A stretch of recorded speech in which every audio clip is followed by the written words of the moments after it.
Halo anak-anak, selamat pagi semuanya. Apa kabarnya hari ini? Kembali kita berjumpa lagi dan hari ini kita akan kembali belajar agama Kristen bersama Miss.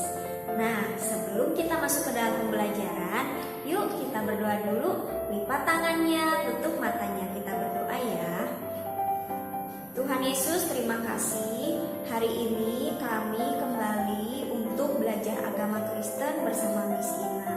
Tuhan, tolong kami supaya pada saat belajar kami bisa menerima pelajaran hari ini dengan baik dan kami juga bisa mengerti akan firman Tuhan yang akan disampaikan hari ini. Terima kasih Tuhan Yesus, tolong pimpin, berkati dan sertai kami.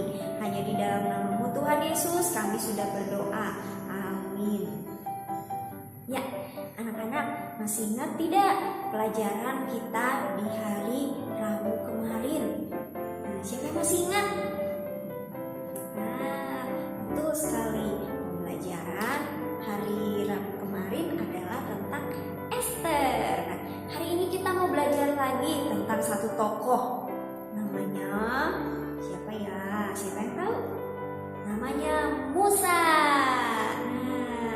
Anak-anak sudah pernah dengar Bapak yang namanya Musa di dalam Alkitab? Nah, Bapak Musa ini adalah seseorang yang berasal dari bangsa Israel. Waktu itu bangsa Israel sedang ada di tanah Mesir dan sedang mengalami penjajahan. Nah, waktu itu Raja Firaun berperintah seperti ini.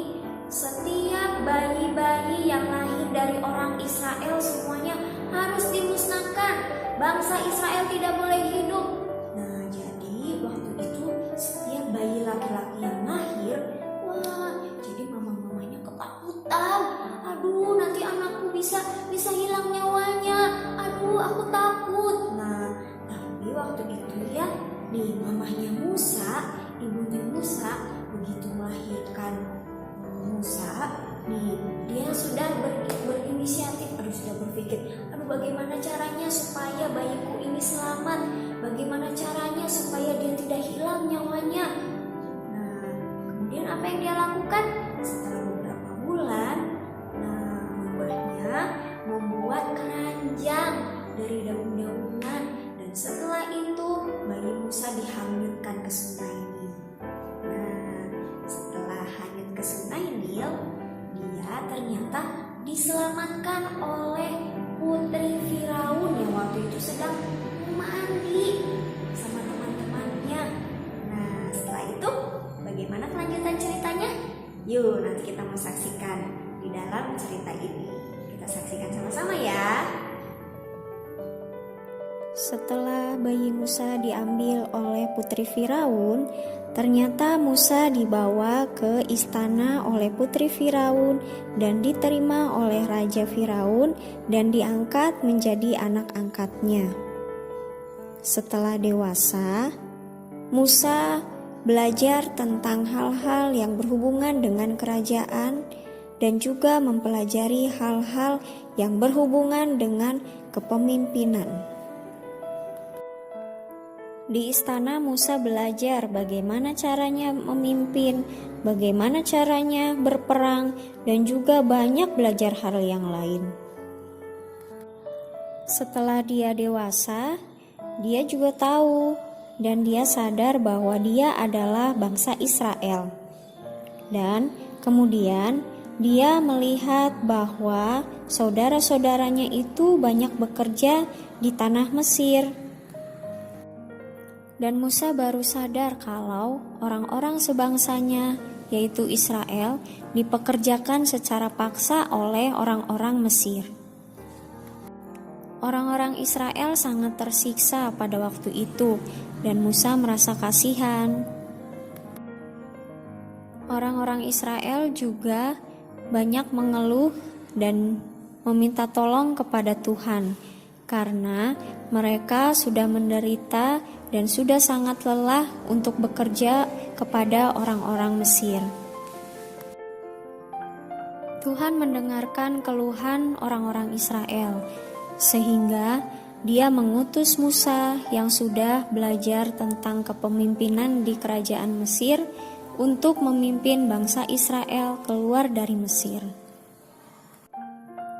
Musa awalnya tidak menerima dia harus mengeluarkan orang-orang Israel keluar dari Mesir, tetapi pada akhirnya dia berusaha untuk mengeluarkan bangsa Israel dari tanah Mesir dan hal itu berhasil. Semua adalah berkat pimpinan dari Tuhan, dan juga Musa memiliki sikap kepedulian terhadap orang-orang Israel, orang-orang sebangsanya. Musa merasa peduli kepada penderitaan bangsa Israel, dan dia juga tidak mau bangsa Israel selalu dijajah dan selalu dilakukan dengan kasar oleh orang-orang Mesir. Semua bisa dilakukan oleh Musa juga berkat karena bantuan dan pertolongan dari Tuhan saja.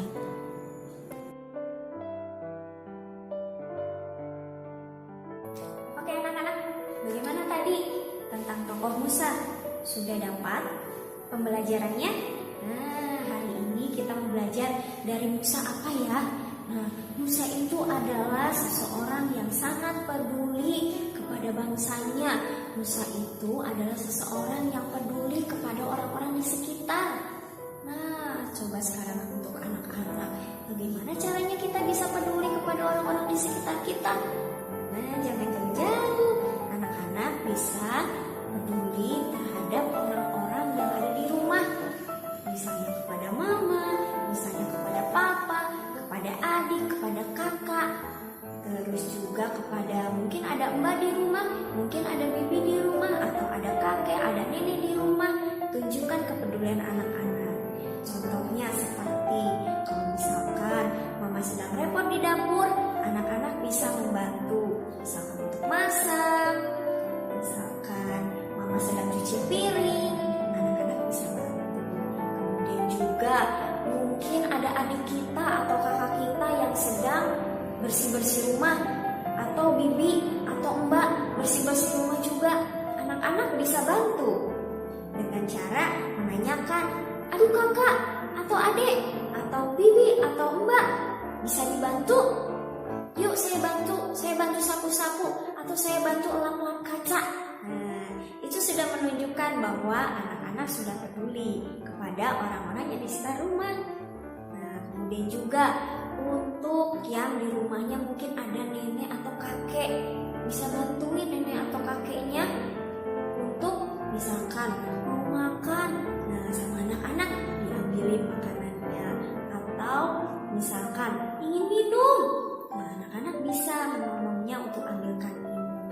Atau juga mungkin nenek kakeknya sedang sakit, tidak bisa berjalan, nah kemudian mau ke toilet, nah anak-anak bisa bantu tuntun untuk ke toilet, diantar sebentar. Oke? Nah kemudian juga ada siapa lagi di rumah ya? Ada papa sedang banyak pekerjaan, nah terus lagi capek, nah anak-anak mungkin bisa bantu. Pak, nanyain ya, tanya-tanya ke papahnya, Pak, apa yang bisa aku bantu? Papa haus? Aku bikinkan teh ya. Nah, nanti anak-anak bisa bikinkan teh untuk papahnya. Oke? Nah sekarang kita akan masuk ke dalam ayat hafalan. Ayat hafalan kita diambil dari, kita lihat ya, nih semuanya buka Alkitabnya, diambil dari Galatia 6 ayat 2a. Galatia 6 ayat 2a. Isinya, bertolong-tolonglah menanggung bebanmu. Galatia 6 ayat 2a. Bertolong-tolonglah menanggung bebanmu. Nah, itu ayat hafalan kita hari ini. Ya, anak-anak, hari ini pembelajaran kita adalah tentang peduli kepada semua orang yang ada di sekitar kita. Hari ini pembelajaran agama kita mengajarkan bagaimana caranya kita peduli kepada orang-orang di sekitar kita, dan bagaimana caranya kita menunjukkan bahwa kita itu mau membantu orang lain dan mau menolong orang lain. Seperti di ayat hafalan tadi di Galatia 6 ayat 2 yang berbicara tentang bertolong-tolonglah menanggung bebanmu. Artinya kita diwajibkan, kita mengusahakan diri untuk bisa menolong orang lain yang ada di sekitar kita. Ingat ya, tidak usah jauh-jauh, kita bisa menolong mama kita, menolong papa, menolong kakak, menolong adik, menolong kakek, dan juga menolong nenek. Baik anak-anak, pembelajaran hari ini sudah selesai.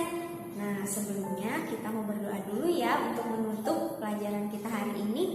Yuk, lipat tangan, tutup matanya, kita berdoa ya. Tuhan Yesus, terima kasih. Hari ini kami sudah belajar agama kembali, dan tolonglah kami supaya kami bisa belajar peduli kepada orang lain, belajar untuk menolong orang lain meskipun itu hal kecil, tapi biarlah ya Tuhan kami bisa peduli kepada orang-orang di sekitar kami yang membutuhkan pertolongan kami. Tuhan Yesus, terima kasih.